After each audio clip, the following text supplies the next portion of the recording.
자, 우리 그 뒤에 쬐끔만 합시다. 예, 요거 좀 그래도 중요한 토픽이어가지고 따로 빼내서 볼까 해서 했고요. 자, 필립스 곡선 봅시다. 필립스 곡선. 자, 우선 첫 번째로 우리가 기억하셔야 될 거는, 자, 필립스 곡선하고요. AS 곡선하고 이제 완전 똑같은 것이다 라고 보시면 돼요. 거의 같다 라고 생각을 하시면 되겠습니다. 이렇게요. 도대체 뭔 얘기야? 이렇게 해보면, 자, 여러분, 우리가 경기가 침체가 되면 어떻게 됩니까? 라고 하면은요, 경기가 침체가 되면 국민소득이 이렇게 떨어지겠죠? 그렇죠? 그러면서 실업률은 또 올라갈 거예요. 근데 이제 경기가 침체가 될 때는 이제 물가 수준도 이렇게 좀 떨어지는 경우가 좀 많이 이렇게 있어요. 요게 이제 맞물려서 같이 이렇게 가고요. 경제가 좀 과열이 되는 경우에는 어떻게 됩니까? 라고 하면, 뭐 호황이라 할까? 과열, 이렇게 되면, 그럼 이제 국민소득이 이렇게 올라가는 경우에요. 소득이 증가하면서 당연히 일자리도 많아지고 사람들의 실업률은 떨어지게 돼요. 일자리 매칭되고 찾는 사람들도 많고, 대신 과열되니까 물가와 관련된 어떤 시그널 역할을 하는, 신호 역할을 하는 물가가 이렇게 상승하는 결과를 초래하게 됩니다. 자, 이렇게 됐을 때 우리가 이제 AS 곡선은 바로 뭡니까? 라고 하면은 국민소득이 있고 물가 평면에 나타내는데, 경제가 침체가 돼 있을 땐 국민소득이 떨어지면서 얘가 떨어지니까 여기가 침체 영역이죠? 여기가 침체, 이렇게 보시면 되겠고, 경제가 약간 과열되면 물가가 올라가면서 국민소득도 같이 증대되는 여기요. 이게 이제 과열되는 그런 양상을 보인다라고 보시면 되겠습니다. 요거 두 개를 같이 연결하니까 얘네 둘을 연결해서 보는 거예요. 오, 내려갈 때 같이 내려가고 올라갈 때 같이 올라가는군 해가지고 이걸 이렇게 연결한 게 우리가 AS 곡선이다 라고 보시면 되겠어요. 근데 우리의 관심사는요, 국민소득도 있지만 단기적으로는 실업률이 또 중요하단 말이에요. 그래서 수평축에다가 여기 실업률을 이렇게 놓게 돼요. 실업률 이렇게 놓게 되고, 여기 이제 물가 수준, 원래 물가 상승률로 놓는데 물가 수준으로 이렇게 볼게요. 자, 그러면 얘와 얘를 볼게. 경기가 침체가 되면, 이 색깔이 거의 비슷하네요. P가 떨어지는데 실업률은 증가해. 이 마이너스 관계 있죠? 얘도 마이너스 관계야. 경기가 약간 과열되면 실업률은 줄어드는데 물가는 상승하는 마이너스 관계예요. 그래서 경기가 침체가 되면 어떻게 돼요? 여기 실업률은 높으면서 물가는 하락하는, 여기가 약간 침체되는 영역이 되고요. 그 다음 경제가 좀 과열되면 이쪽이 약간 과열되는 영역이 이렇게 된다라는 걸 알 수가 있어요. 그래서 우리가 수직축에는 똑같이 물가 상승률을 놓고요. 그 다음에 얘가 사실은 실업률을 뒤집어 놓은 거구나. 그래서 요거와의 관계를 이제 미국의 또 경제학자, 우리 옛날에 미저리 인덱스 봤는데 오쿤이라는 사람이 이 관계를 발견해냈어요. 오쿤의 법칙이라고 합니다. 그래서 오쿤의 법칙 이렇게 해가지고 AS 곡선을 우리가 실업률로 바꾸거나 실업률을 AS 곡선으로 바꿀 수가 있게 돼요. 그래서 이렇게 나타낸 거, 이거 이름을 우리가 필립스 커브다 이렇게 얘기합니다. 그래서 이거 왜 말씀드리냐면, 나중에 필립스 곡선 문제가 우리 시험에서는 세게 나오진 않지만 뭔가 AS랑 닮았어. 방향만 다르고요. 그러니까 아까 제가 우측 좌측으로 하지 말라고 그랬잖아요. 왜냐면 이것 때문에 그런 건데, 우리가 만약에 비용이 증가하는, 비용 인상 인플레가 발생했다라고 할게요. 인플레가 발생해서 오일 쇼크가 일어나면 AS 곡선이 이렇게 상방으로 이동합니다. 그럼 이 얘기는 뭐냐면, 주어진 실업률 수준에서, 주어진 국민소득 수준에서 물가가 상승하는 것처럼 필립스 곡선도 상방 이동해요. 자, 그래서 다시요. 비용 인상 인플레가 발생하게 되면 우리가 봤을 때는 AS 곡선이 상방으로 이동하는데 필립스 커브도 똑같이 상방으로 이동한다. 요거를 좀 머릿속에 넣어 두셨으면 좋겠어요. 이렇게요. 아셨죠?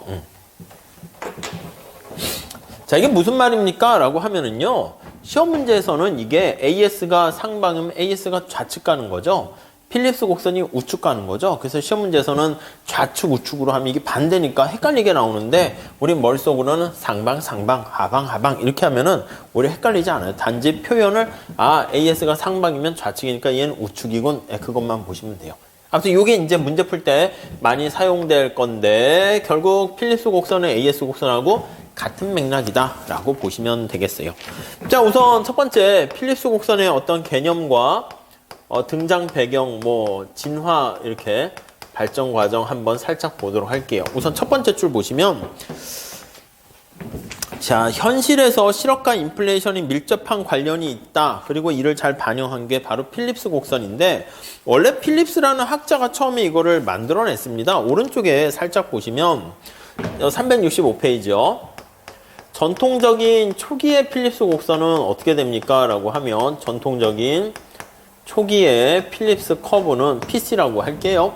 첫 번째 줄에 보시면 영국의 경제학자 필립스라는 사람이 영국의 데이터를 이렇게 쫙 가지고요. 밑에 그림에 나와 있는데 여기 실업률하고요. 지금은 여러 가지 통계 자료가 많이 있으니까 다양하게 해볼 수 있지만 이때는 자료 구하는 것도 힘들었어. 실업률하고 거기 보시면 명목임금 상승률을 한번 놓고 본 거예요. 명목임금 상승률, 물가 상승, 임금 상승률을 이렇게 찝어봤어요. 그래서 W분의 임금이 얼마나 상승하는가 찝어봤더니 관계를 봤더니 이러한 마이너스 관계 이렇게 보이더라는 거예요. 그래서 밑에 그림에 나와 있는 것처럼 요거와의 관계를 이렇게 나타내서 이름을 자기 이름으로 필립스 곡선이다 이렇게 이름을 붙이게 된 거예요. 이 필립스 곡선은 그러니까 필립스라는 사람이 데이터를 가지고 이것도 시험에 나오기도 했었어요.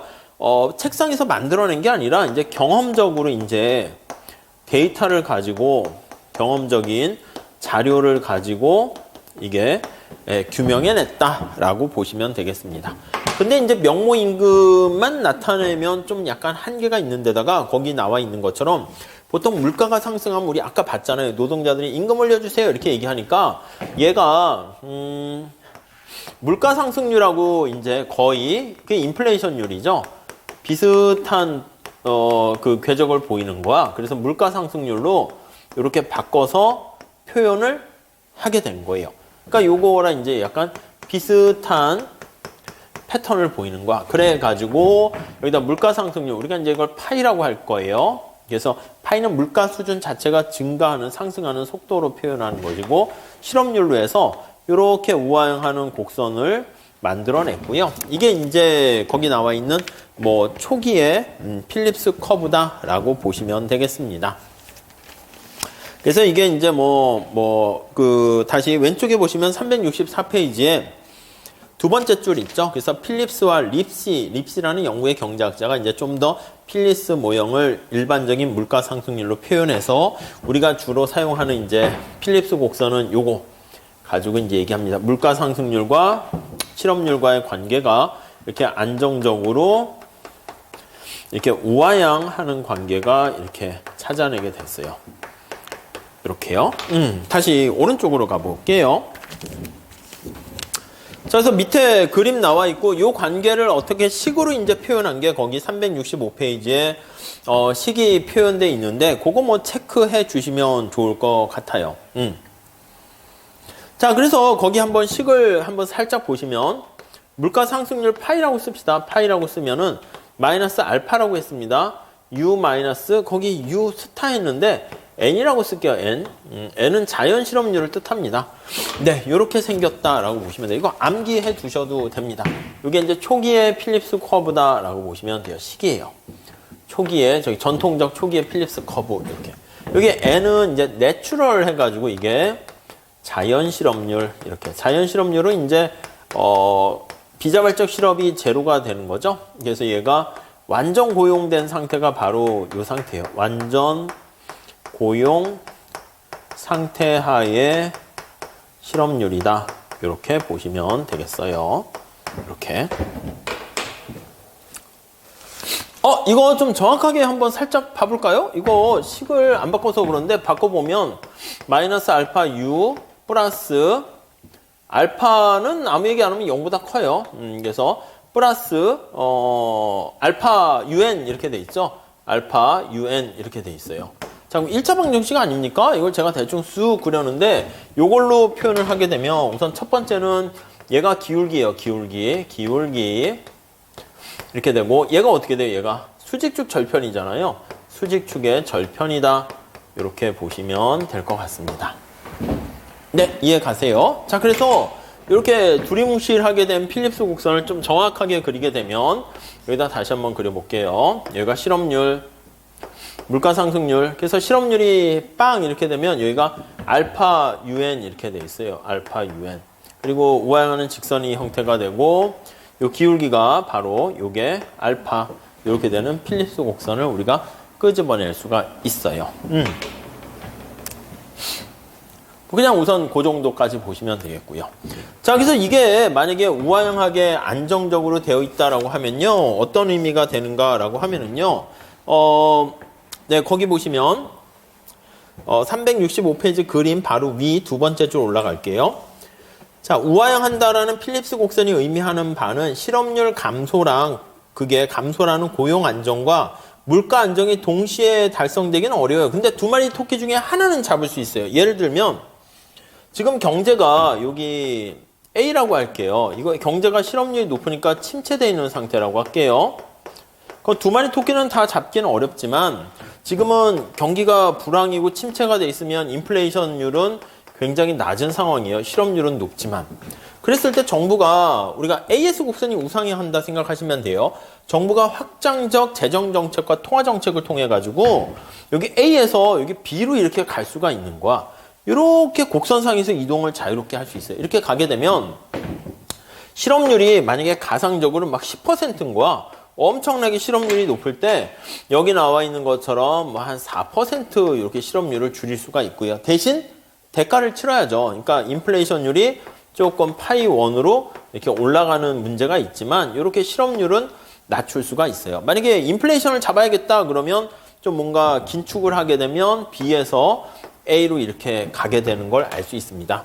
그러니까 우리가 두 마리 토끼 중에서 한 마리는 잘 조정해서 잡을 수가 있다라는 게 안정적으로 우하향한다라는 필립스 곡선의 어떤 임플리케이션이에요. 다시요. 이거 좀 뒤에 나중에 정책에서 많이 할 건데 이거의 의미는 바로 뭐냐면 의미는 정부의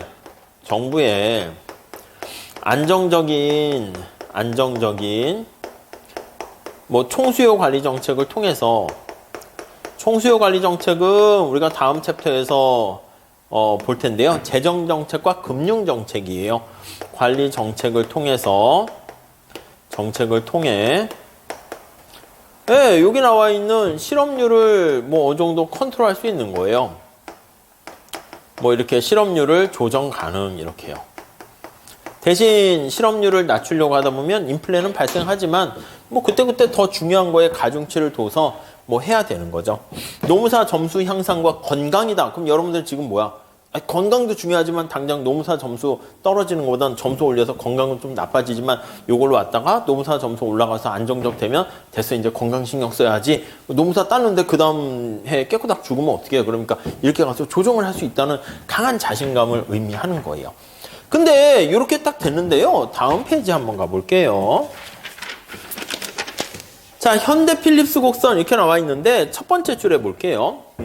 뭐 괜히 또 이게 목차는 더 잡았네요. 강조하려고 한 건데 밀턴 프리드만이 이렇게 얘기했어요. 여러분, 밀턴 프리드만이 미국 경제학회장 된 다음부터 우리 보통 경제학회장들은 뭔가 이렇게 뭐 어떻게 보면 이렇게 뭐 자질구레한 통계 돌리고 이런 걸 잘 안 해요. 그냥 뭔가 이렇게 철학적으로 멀리까지 내다보는 그 뭐 사회의 큰 어른이라 할 수 있는 분들은 보통 그렇잖아요. 그래서 미국 경제학회장 하면서 이제 뭔가 교두 발언이라 해야 되나 뭔가 앞에 나가서 연설을 하는데 좀 뭔가 멋있는 말을 해야 되잖아. 근데 이제 이런 말을 던졌어. 그 당시만 해도 이 필립스 곡선이 작동 잘 되고 케인즈 학파가 득세했는데 여러분, 필립스 곡선이 안정적으로 맨날 이렇게 언제나 우하향만 할까요? 이러고 그냥 나온 거야. 그러니까 도대체 저 사람이 미쳤나? 이것도 아니고 미친 건 아니겠지. 근데 뭔가 이제 그 사회에 엄청난 짱급 되는 사람들이 뭐 한마디 했을 때 뭔가 이유는 있을 것 같아. 그래서 야, 저게 무슨 말이지? 라고 해서 데이터를 봤더니 이게 필립스가 처음 했을 때는 이렇게 안정적으로 데이터가 이렇게 있는데 갑자기 이렇게 그래프가 점을 찍었더니 이런 식의 점이 찍힌 거야. 그러니까 이게 물가 상승률과 실업률 이렇게 된 거예요. 쉽게 얘기하면 이거야. 여기 참고로 보시면 수요 곡선이 언제나 우하향만 할까요? 이런 거야. 그래서 내가 가격과 사람들의 수요량을 찾아봤더니 여기가 Q고요. 여기가 P를 봤더니 우리는 우하향 한다고 봤는데 얘가 이렇게 우상향하게 찍힌 거야. 이게 수요 곡선이야. 수요 곡선. 수요 곡선에 어떤 수요량, 가격과 수요량의 그 궤적을 찍었더니 이렇게 된 거야. 그러면 야, 기존의 경제학은 완전히 틀렸어. 디맨드 곡선이 우하향하는 거잖아. 이렇게 얘기를 했는데 우리는 알고 있죠. 수요 곡선은 우하향하는 건데 여기 A점에서 B점으로 가게 된 이유는 우하향하는 수요 곡선이 소득이 증가하거나 다른 요인 때문에 여기서 이렇게 곡선 자체가 이동하다 보니까 이게 공급하고 같이 만나서 요점이 보이고 이게 다 보이는 게 아니고 요점 궤적에 있는 게 요게 보여서 요 점만 이렇게 보여서 우상향하는 걸로 착각이 된다는 거. 이게 되게 중요해요. 그래서 우리가 녹용할 때도 다른 요인이 일정하다는 가정하에서 그거를 놓쳐버리면 막 엄한 얘기를 한다니까요. 나중에 많이 볼 거예요. 뭐 헤도닉 모형에서 야, 건강은 나쁘대. 너 코로나 바이러스 이거 피하려면 마스크 해야 돼. 그랬더니 에이그 그런 게 있어. 우리 삼촌은 마스크도 안 하고 우한 가가지고 막 돌아다니는데 안 걸리던 걸? 뭐 이렇게 되고 우리 할아버지는 담배도 막 피는데 100살까지 살았는데 이거요. 그런 사람과는 대화를 할 수가 없죠. 그냥 시작 자체부터가 안 되니까 그냥 그래요. 맞아요. 하고 가야 되는 거지. 얘기가 안 돼. 그러니까 이게 녹용이 되게 중요하다니까, 경제학이. 그 사람은 뭐가 잘못했어요? 아니, 그 할아버지가 만약에 다른 요인이 일정하다는 가정이 깨져버려서 그걸 유지해가지고 만약에 담배를 안 폈다면 200살까지도 살 수 있는 할아버지였어. 근데 담배 펴가지고 생명이 100살이 된 거지. 무슨 말씀인지 아시겠죠? 아무튼 곡선 자체가 이동하게 되면 이게 사실은 왜곡될 수 있어요. 그래서 아니, 이렇게 찍힌 거야. 도대체 이게 무슨 일이 일어난 거야? 도대체 그랬더니 프리드만 교수가 자기가 얘기해놓고 사실 뭐 제자와 자기가 발표해요. 필립스 곡선이 원래 우하향하는데 이동할 수도 있습니다. 그러니까 우리 눈에는 이런 궤적이 이렇게 보여서 될 수 있다는 거죠. 그래서 거기 현대적 필립스 곡선에는 제목이 나와 있죠. 기대부가 필립스 곡선 이렇게 얘기합니다. 2번 부가라는 게 더해졌다는 거예요. 기대가 부가된 필립스 곡선 이렇게요.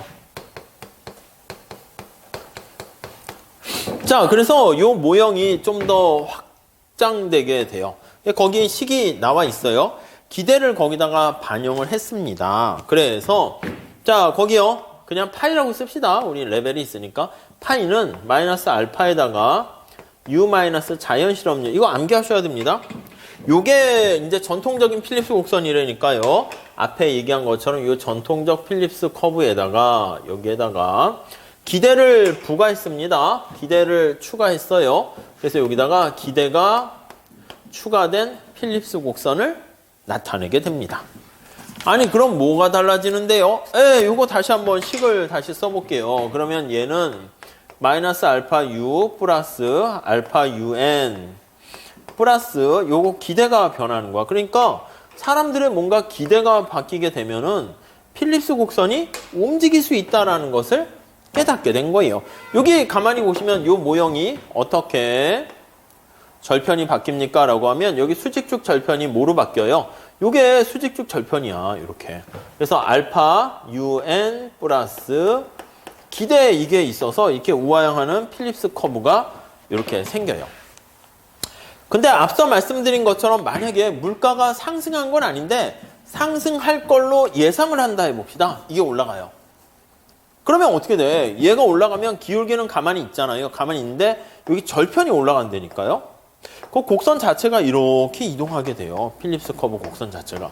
그러니까 곡선 자체가 이동할 수 있다는 것을 암시하게 되었고요. 그러니까 우리 눈에는 여기에서 점이 뭐 여기가 찍히고 여기가 찍히면 이거는 곡선이 우상향하는 필립스 곡선이 됐거나 아니면 수요 곡선의 위배 이게 아니고 곡선 자체가 움직인 거구나 라는 것을 알 수가 있게 됩니다. 자, 그래서 우리가 예상치 못한 인플레이션 때문에 아니면 예상할지라도 이렇게 기대 인플레이션, 거기 보세요. 366페이지 세 번째 단락 보세요. 자, 한편 기대 인플레이션율이 상승하게 되면, 자, 그래서 필립스 곡선은 상방으로 이동하게 되고, 그렇게 정리하시면 되겠습니다. 그거까지만 잘 보시면 될 것 같아요. 우선 첫 번째 우리가 기억해야 될 거는, 암기하셔야 될 거는, 기대 물가가 상승 시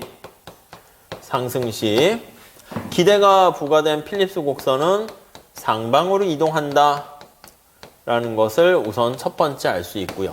이게 난이도가 높은 문제에서 어떤 거 나오냐면 기대 물가가 상승할 때 AS 곡선은 어떻게 됩니까? 그걸 봐야 되는데 우리 여기서 힌트를 얻었잖아요. 기대 물가가 상승하면 필립스 곡선 상방이면 AS도 상방으로 하셔야 됩니다. 근데 이제 좌측으로 시험에 나온다니까요. 그래서 AS 곡선이 역시 상방으로 이동한다 라고 이렇게 정리를 하시면 될 것 같고요. 네, 요거 우선 첫 번째 하나 체크해 보시면 되겠습니다. 기대 물가가 상승할 때는 필립스 곡선이 상방 이동한다. 이렇게 정리하시면 되겠고. 그 다음 367페이지 그 그림이 조금 어려워요. 그래서 AS가 상방 이동하는 게 필립스 곡선이 상방 이동하는 거랑 그렇게 얘기하려고 하는데 요 식을 그거는 뭐 좀 나중에 봐도 되고요. 그거는 요까지만 보시면 될 것 같아요. 그거는 그냥 우선 살짝 접어두시고. 자, 우선 2번 우리가 좀 보셔야 될 거는 여기서 자연 실업률을 구할 수 있습니다. UN이 자연 실업률이잖아요. 자연 실업률이라고 하는데 이거 결정을 할 수가 있어요. 결정은 자, 요 식을 다시 한번 살짝 봅시다. 요 기대 인플레이션율을 저쪽으로 넘길게요. 약간 보기 편하게. 그럼 파이 마이너스 파이 2가 되죠. 얘는 요거 그냥 간단하게 그냥 1차 함수인데 이게 뭐 파이가 들어가고 하니까 알파가 있으니까 와 정신없어 이렇게 보이는데 그냥 1차 함수예요. 1차 함수 뭐 ax 플러스 v 이런 거예요. 그래서 마이너스 알파 u 마이너스 un 이렇게 돼 있잖아요. 자, 요 자연 실업률은 어쩔 때 실업률입니까? 라고 하면은요. 얘가 두 개가 같을 때 실업률이에요. 요거. 그래서 파이가 파이 2랑 같잖아요. 이렇게 같게 되면 이쪽이 왼쪽이 빵이잖아요. 빵. 그 알파는 0이 아니라고 그랬죠. 0보다 크다고 그랬어요. 그러면 이쪽도 빵이 되려면 그때 실업률이 바로 자연 실업률이다 라고 보시면 되겠어요. 의미가 알듯말듯한데 좀 그렇습니다. 자, 우리 요거 한번 봐볼게요. 요거 여기다 이제 그림을 좀 크게 한번 그려볼게요. 이렇게 실업률이고 물가 상승률이에요. 자, 여기 물가 상승률이 빵이라고 해볼게요. 빵. 그러면 우리가 기대가 부과된 필립스 곡선을 하나 그려놓으면 이렇게 그릴 수 있어요. 이렇게 그릴 수 있어요. 이게 단기 필립스 곡선이다 해서 S short run 이렇게 얘기해요. 그냥 단기에 그냥 필립스 곡선이라 해도 돼요. 필립스 곡선이에요. 그럼 자연 실업률은 어떻게 됩니까? 라고 하면요. 자연 실업률은 자, 물가 상승률이 제로잖아요. 지금 물가 상승률이 제로가 여기잖아요. 여기가 바로 자연 실업률이에요. 근데 주의하셔야 될 게 요때 단기 필립스 곡선에서요. 요때 기대 물가 상승률은 빵 이렇게 돼야 되는 거예요. 알듯말듯한데 좀 애매합니다. 자, 하나만 더 할게요. 저희 그림에도 살짝 있긴 한데 만약에 여기 보시면 기대 물가 상승률이 5%라고 할게요. 그럼 실제 물가 상승률도 5%가 됐을 때 그때 실업률이 자연 실업률이에요. 자, 여기 한번 그림을 그려보면 자연 실업률에서 수직을 그린 다음에 여기 5%라 할게요. 5%가 되면 점점점점점해서 여기 궤죠. 그래서 필립스 곡선이 이렇게 지나는 거야. 그래서 단기의 필립스 커브가 S자 뺄게요. 우선 갑자기 들어가면 좀 그럴 수 있으니까 필립스 곡선이 이렇게 있으면 이 기대 물가가 여기 들어가는데 이때 기대 물가 상승률은 얼마일 때입니까? 라고 하면 이때는 5%일 때 이렇게. 그럼 기대 물가가 5%인데 그때 딱 정확하게 5%가 되면 그때 실업률이 자연 실업률이다. 이렇게 보시면 돼요. 이게 좀 어려워요. 어렵고 나중에 다시 한번 설명드릴 거예요. 왜냐면 이렇게 과열되고 뭐 이런 것들 좀 더 설명을 드려야 되거든요. 근데 처음 할 때는 뭐지? 그럴 수 있어요. 우선은 기계적으로 봐주세요. 얘가 만약에 필립스 커브인데 기대 물가가 10%가 됩니다. 그러면 그때 실제 인플레이션율이 요거 똑같이 10%가 되는 상황에서 그때 자연 실업률이 된다. 이렇게 보시면 되겠어요. 우선 요거 있는 거 있죠. 거기 밑에서 오른쪽 그림 좀 잘 봐보세요. 그래서 오른쪽에 뭐 2%, 0%, 4% 거기는 그렇게 그려놓기만 했는데, 그랬을 때 그 밑에 장기 필립스 곡선은 수직이 되고요. 그때 요거 있죠. 저는 스타라고 표시를 했어요. 근데 스타, 뭐 N자 쓰긴 뭐 그래서요. 그래서 거기다 넣었는데 그게 바로 자연 실업률이다. 라고 보시면 될 것 같습니다. 아셨죠? 그래서 요 식만 잘 기억을 해 두세요. 하나만 해볼게요. 하나만. 여러분, 이거 이렇게 되면 어떻게 될까? 여기는 어떻게 될까 보세요. 여기. 이게 되게 어려운 건데 이거 이해되시면 여러분들 웃으면서 집에 가셔도 돼요. 아셨죠? 이해 안 되시면 이해 안 되셔도 괜찮아요. 여기 보시면 A점은 어떤 상태인가 보세요. A점. A점은 자연 실업률이 만약에 한 4%, 자연 실업률이 한 4% 정도 된다라고 할게요. 그러면 아무튼 자연 실업률 그냥 여기다 할게요.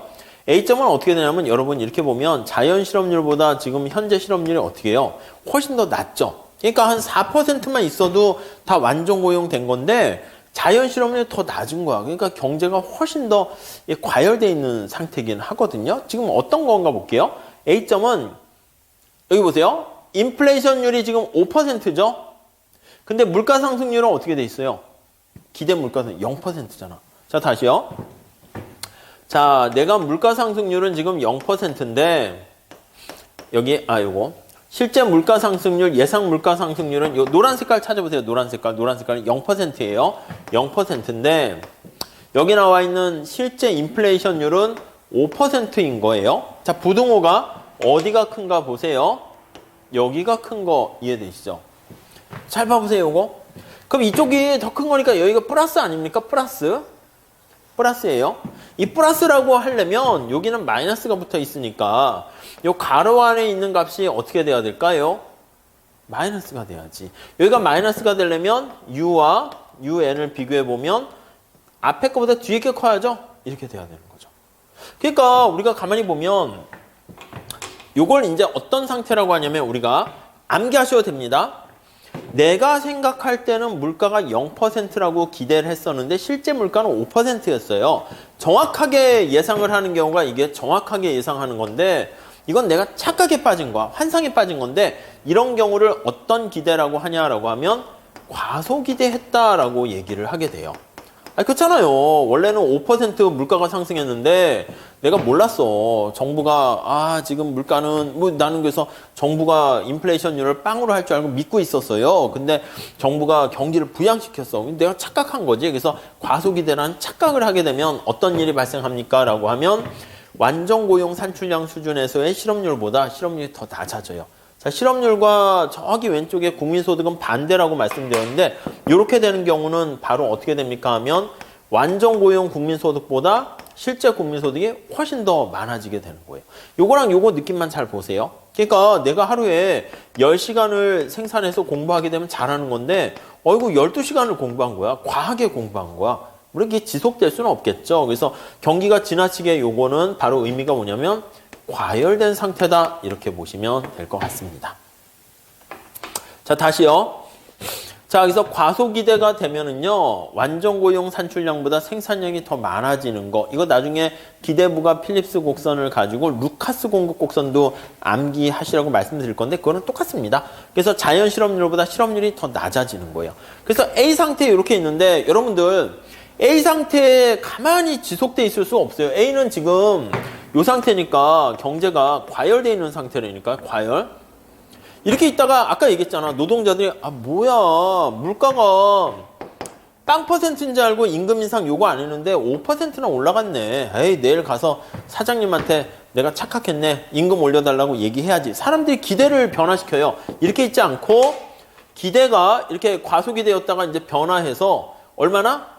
5%니까 이제 5%로 이제 기대가 변화해서 올라가면 이 앞에 했죠. 기대 물가가 상승해요. 5%로 상승해요. 그럼 필립스 곡선이 상방 이동한다. 그러면 이제 노란색 필립스 곡선이 아니라 5%로 상승하니까 여기 이게 뭐야? 녹색깔 필립스 곡선으로 얘가 이동한다고. 이동하게 되면 어떻게 돼? 여기까지 이동하게 되면은 이게 5%가 돼요. 그러면 그때 실업률이 자연실업 여기까지 이렇게 갔다가 5%의 인플레이션율이 있었는데 나의 기대도 올라가면 얘가 이쪽으로 가게 돼서 여기로 가게 돼요. 여기로 가게 되면은 실업률이 자연실업률하고 같아지게 되는 거죠. 그러니까 이게 나중에 어떻게 할 거냐면 정부가 일시적으로 이렇게 경기를 부양시킬 수 있지만 사람들이 정신 차리게 되면 이제 아무 효과가 없이 그냥 원래로 되돌아가요. 그래서 여기서 또 경기를 또 부양시키는 거야. 나는 5%로 생각했는데 이렇게 돼가지고 또 정부가 뒤통수를 치게 되는 거야. 그럼 여기서부터 물가가 10% 가는데 나는 5%로 하게 되면 역시 이거와 같은 상황이 돼서 이렇게 됐지만 아 뭐야 정부 인플레이션 10%잖아. 그래서 기대 물가 올라가면 다시 가서 결국은 이렇게 가게 되고 이제 여기는 잠깐 일시적으로 자연실업률 이하로 줄일 수 있지만 지속될 수 없다. 그런 쪽으로 해서 프리드만이 자연실업률 가설이라는 걸 주장하게 돼요. 그래서 이건 좀 어려운데요. 뭐 객관식 때 다시 한번 조금 할 거예요. 자꾸 객관식 때 미루는 거는 그거 비슷한 거를 또 이렇게 정리된 걸로 해서 설명드리려고 해서 여러분들은 필립스 곡선이 뭐다 뭐 이런 것들만 알고 있는 것만 해도 사실은 잘 하신 거예요. 그래서 전에도 보면 우리 노동경제 책에도요. 에렌버그 책이나 아니면 보라스 책에도 보면 제일 뒤에 필립스 곡선 해가지고 얘기가 나오는데 시험 문제 출제된 적이 있습니까? 노경이 노무사에 채택된 이래에 한 번도 출제된 적은 없어요. 근데 문제는 교과서에 있단 말이야. 이거 해야 됩니까? 말아야 됩니까? 애매한데 우리 시간이 별로 없어요. 그래서 저도 언급만 일기 때 살짝 하고 넘어가는데 그걸 문제로 낸 적은 없거든요. 나온 적도 없으니까. 근데 혹시 나오면 어떻게 돼요? 불이 타지 당연히. 불이 탄데 그냥 경작을 했거나 1차 때 이걸 했으면 아 잠깐 떠올라가지고 그 우리 책에도 요 그림이 그대로 있어요. 보리아스 책에 있어서 저도 넣어놨는데 그쵸. 그러면 이제 요거 그림 뭐 아 이게 기대부가 된 필립스 곡선이구나. 그거를 좀 하시게 돼요. 그리고 옛날 교수님 책에도 보면 필립스 곡선 해가지고 이제 나온 게 있어가지고 카페에도 질문하시는 분들도 뭐 있고 해서 하는데 필립스 곡선을 모르니까 그냥 암기해. 그냥 뭐 기대가 되면 뭐 증가한다 뭐 하는데 그거 갖고는 뭐 어떻게 설명하기가 좀 그렇죠. 그래서 요럴 때 조금 요걸 해 두시고 객관식 문제 조금 몇 개 더 풀고 그러면 AS 곡선하고 똑같다는 걸 느끼시고 그렇게 되면은 좀 뭔가 한 차원 실력을 쌓게 될 겁니다. 그 다음 이제 거기 다음 페이지 뭐 합리적 기대랑 적응적 기대 등등등 기대 나와 있는데 요것도 약간 뭐 객관식 용어로 좀 보시면 될 것 같고 우리 나중에 노경에서도 뭐 거미집 모형 같은 거 할 때 조금 언급은 해요. 그래서 이제 이 옛날에는 사람들의 어떤 기대가 반영되지 않았었는데 이제 기대도 반영해가지고 이제 분석을 합니다. 자 여기까지 하고요. 다음 시간에 우리 재정정책하고 금융정책 그것도 메인 토픽 중에 하나입니다. 그리고 뒤에 이제 국제경제학 얘기가 조금 남는데 국제경제학은 시험 문제 그렇게 많이 나오지 않아서 국제무역과 관련된 토픽하고요. 환율 관련된 것만 조금 하려고 합니다. 그리고 올해도 시험에 나왔는데 객관식 때 그냥 고재 변금 그거 하나 고정환율제도는 재정정책이 좋고 변동환율제도는 금융정책이 좋다. 이거 한 줄만 알면은 답을 다 골라낼 수가 있어요. 그러니까 웬만한 시험 뭐 회계사나 딴 것도 거의 다 커버가 되거든요. 우리가 알고 싶은 게 왜 그게 아니지. 그러니까 주관식일 때는 해야지. 고정환율제도에서는 왜 재정정책이 효과적인지를 그래프를 이용해서 설명하세요. 우리 노경이 그런 거잖아. 객관식에선 그냥 닥치고 암기해서 찍으면 되는 거거든요. 그래서 할 수 없이 우리 객관식에서도 설명 안 할 거예요. 설명 안 하고 그냥 암기하세요. 그렇게 하고 객관식에서도 조금 그렇게 암기한 거 적용되죠? 그렇게 하고 넘어갈 거거든요. 그래서 국제경제가 원래는 이제 볼륨이 되게 좀 큰 편이긴 한데 사실 우리 시험에서는 그닥 많이 나오진 않아가지고 볼륨에 맞춰가지고 제가 강약 조정을 해 드릴까 합니다. 근데 이거는 2차까지도 필요해서 제가 일부러 따로 빼냈어요. 아셨죠? 자 이렇게 하시고 다음 시간에 이어서 할게요. 자 수고하셨습니다. 네.